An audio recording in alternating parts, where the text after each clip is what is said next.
نحمده ونصلي على رسوله الكريم أما بعد عن أبي هريرة رضي الله تعالى عنه قال جاء رجل إلى رسول الله صلى الله عليه وسلم فقال يا رسول الله من أحق الناس بحسن صحابتي قال أمك قال ثم من قال أمك قال ثم من قال أمك قال ثم من قال أبوك متفق علیہ۔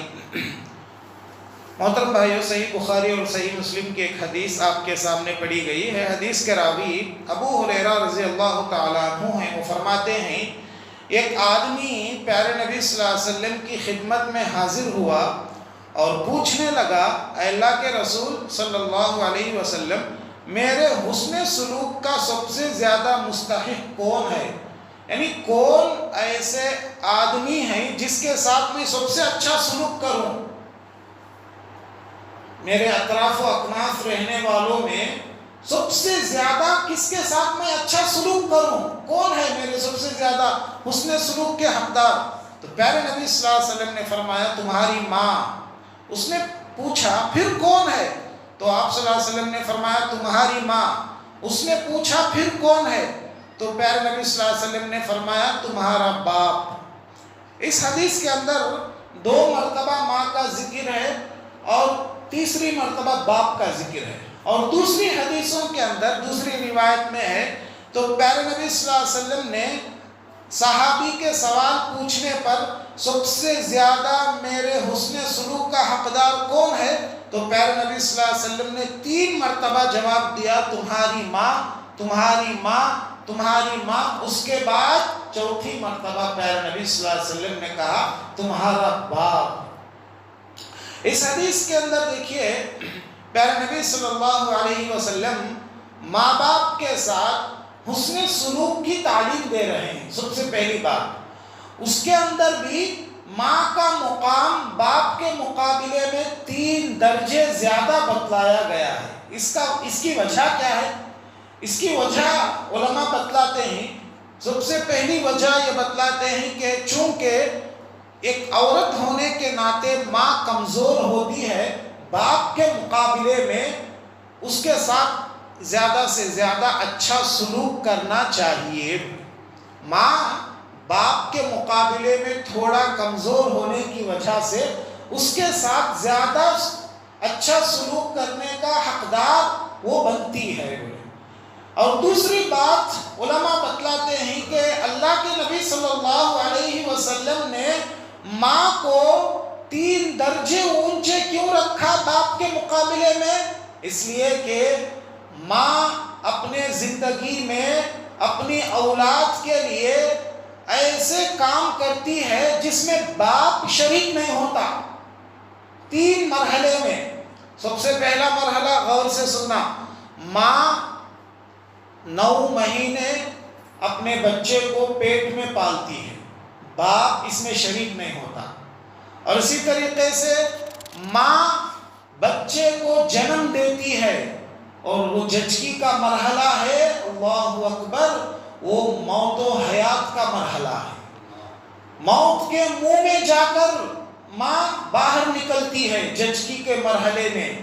بہت ہی کشمکش والا مرحلہ ہوتا ہے جچگی کا مرحلہ، اور وہ جو جچگی کے درد ہے وہ ہم الفاظ میں بیان نہیں کر سکتے، کتنے خطرناک وہ جچگی کے مراحل ہوتے ہیں۔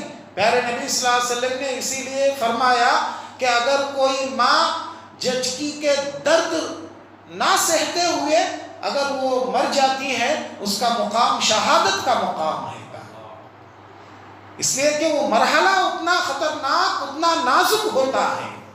اور تیسرا مرحلہ ماں کے دودھ پلانے کا مرحلہ۔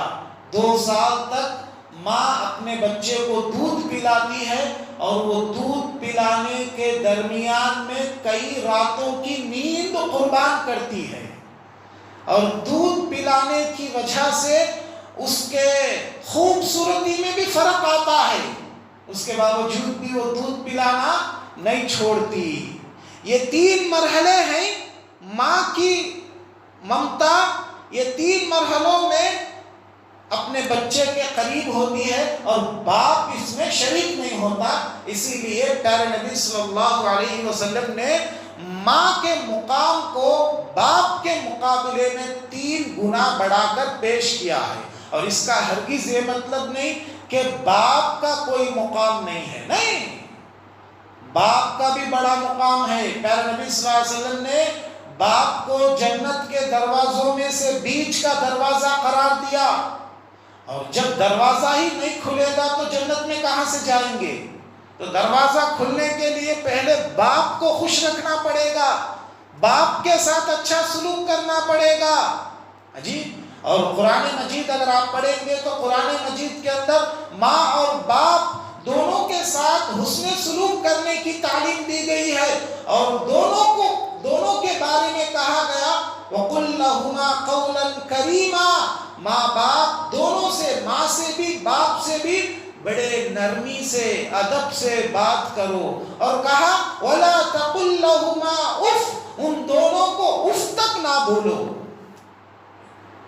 تو اس آیت کریمہ کے اندر ماں اور باپ دونوں کا درجہ، دونوں کا مقام بتلایا گیا ہے. لہٰذا محترم بھائیوں، ماں باپ اپنے زندگی کی بڑی قیمتی نعمت ہے، اور جب تک یہ نعمت زندہ رہتی ہے اس وقت تک اس کی قدر بہت سارے لوگوں کو معلوم نہیں رہتی. اور جب ماں انتقال ہو جاتی ہے یا باپ کا انتقال ہو جاتا ہے تو اس وقت ماں باپ کی قدر معلوم ہوتی ہے. ماں جب تک زندہ تھی گھر میں جاتے تھے، ماں خیال کرتی تھی، ماں کو دیکھتے تھے، اس کی اہمیت اتنی نہیں معلوم ہوتی تھی. لیکن جیسے ہی ماں کا انتقال ہو جائے گا، آپ گھر میں جائیں گے تو آپ کو معلوم ہوگا کہ میری ماں رہتی تو گھر کی حالت کیا ہوتی تھی، آج میری ماں نہیں ہے، گھر کی حالت کیا ہو گئی ہے. زندہ تھی تو معلوم نہیں ہوا، اہمیت قدر معلوم نہیں. اب جب دنیا سے چلے گئی ہے تو گھر کو جاتے ہیں تو گھر میں دل نہیں لگتا ہے. ماں کے کپڑے دیکھے تو رونا آتا، ماں کے چپل دیکھے تو رونا آتا، ماں کے بستر دیکھے تو رونا آتا، ماں کے چیزوں کو دیکھے تو رونا آتا. جب تک زندہ تھی معلوم نہیں ہوا، اب جب چلے گئی ہے تو ماں کی اہمیت معلوم ہوتی ہے. لہٰذا محترم بھائیوں، ماں بہت بڑی نعمت ہے اللہ کی دی ہوئی. اگر زندے ہیں تو ان کی قدر کر لینا چاہیے. یہی ہمارا اسلام سکھاتا ہے، یہی ہماری شریعت سکھاتی ہے. جو ماں باپ کی قدر کرتے ہیں ان کے لیے جنت میں اونچا درجہ ملنے والا ہے. اللہ سے دعا ہے اللہ مجھ کہنے والے آپ سبھی سننے والوں کو کہیں سنی باتوں پر کہنے سننے سے زیادہ عمل کرنے کی توفیق عطا فرما. اللہ ہم کو جب تک اس دنیا میں باقی رکھ، ایمان کی حالت میں باقی رکھ، جب ہم کو اس دنیا سے لے لے تو بھی ایمان کی حالت میں لے لے. آمین یا رب العالمین. وآخر دعوانا الحمد للہ رب العالمین.